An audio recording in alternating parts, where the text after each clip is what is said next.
आणि यानंतरची बातमी संबंध महाराष्ट्राचं लक्ष लागून असलेल्या एका सुनावणी संदर्भातली, ती म्हणजे अर्थातच शिवसेना पक्षाची. शिवसेना पक्ष आणि चिन्ह प्रकरणी सुनावणीला सुरुवात झाली आहे. शिवसेना पक्ष चिन्हावरती सुनावणीला आता सुरुवात झाली आहे. सुनावणीकडे संपूर्ण देशाचं लक्ष लागलेलं आहे. एकनाथ शिंदेंच्या वकिलांचा सुद्धा आज युक्तिवाद कोर्टामध्ये पार पडणार आहे. कालच कपिल सिब्बलांनी युक्तिवाद मांडला आणि त्यानंतर ठाकरे गटाचं पारडं हे जड झाल्याचं पाहायला मिळालं आणि एकंदरीतच आज पुन्हा एकदा सुनावणी होणार आहे. कालची सुनावणी स्थगित करण्यात आलेली होती. आज ती सुनावणी पुन्हा एकदा सुरू झालेली आहे. एकनाथ शिंदेंच्या वकिलांनी आता युक्तिवाद करायला सुरुवात केलेली आहे. आजच्या सुनावणीमध्ये कोर्ट काय निरीक्षण नोंदवतं हे सुद्धा पाहणं तितकंच महत्त्वाचं ठरणार आहे. सध्या शिवसेना पक्ष आणि चिन्ह प्रकरणी ही सुनावणी सुरुवात झालेली आहे.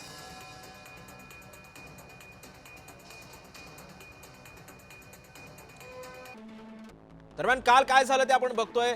गटनेता पदावरील हकालपट्टीच्या ठरावावरती आमदारांच्या सह्यात का, असा सवाल न्यायालयानं विचारला. त्यावर कपिल सिब्बल असं म्हणाले, हकालपट्टीच्या ठरावावरती आमदारांच्या सह्या नाहीयेत.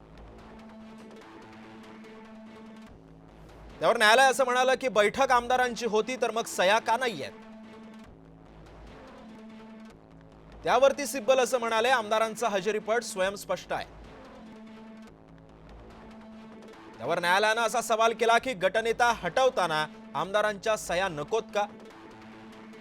त्यावर सिब्बल असं म्हणाले, नेता बदलाचे अधिकार पक्षाला म्हणजेच नेतृत्वाला असतात. झालेले बदल उपसभापतींनी संमत केले. आमदारांचा गट बहुमताच्या जोरावर नेत्याला हकलू शकत नाही, असं सिब्बलांनी युक्तिवाद केला. आमदारांचा गट आधी सुरतला गेला, नंतर गुवाहाटीला गेला. गुवाहाटीला जाऊन आमदारांनी नवा नेता निवडला.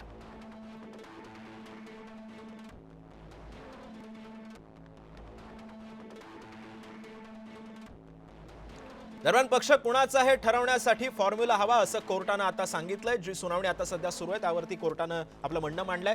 निवडणूक आयोगाच्या मार्गदर्शक तत्वांखाली फॉर्म्युला पाहिजे का, असाही सवाल कोर्टानं विचारलाय. साधिकाली खटल्यामध्ये त्यावर निर्णय आलेला आहे असं सुद्धा सिब्बल म्हणतायत. पण निश्चित निकषांची गरज आहे असं कोर्टानं म्हटलंय. राजकीय पक्षामध्ये बहुमताचा नेमका अर्थ कसा लावायचा, असा सवाल कोर्टानं विचारलाय. राजकीय पक्षाचा अध्यक्ष सर्वोच्च असतो असं कपिल सिब्बल म्हणतात. मतभेद होते तर मग 2019 ते 22 मध्ये व्यक्त का केलं नाहीत, असाही सवाल कपिल सिब्बलांनी उपस्थित केला. हे सर्वजण मवियामध्ये होते, आपण नाखुश असल्याचं अचानक जाणवलं का, असंही सिब्बल म्हणतायत. 10व्या परिच्छेदाचा गैरवापर झालाय असंही कपिल सिब्बलांनी सांगितलं. त्याचे परिणाम आपण बघत आहोत असंही सिब्बल म्हणतायत. राजकीय पक्षातल्या मतभेदाशी विधिमंडळ पक्षाचा काय संबंध, असाही सिब्बलांनी सवाल उपस्थित केला.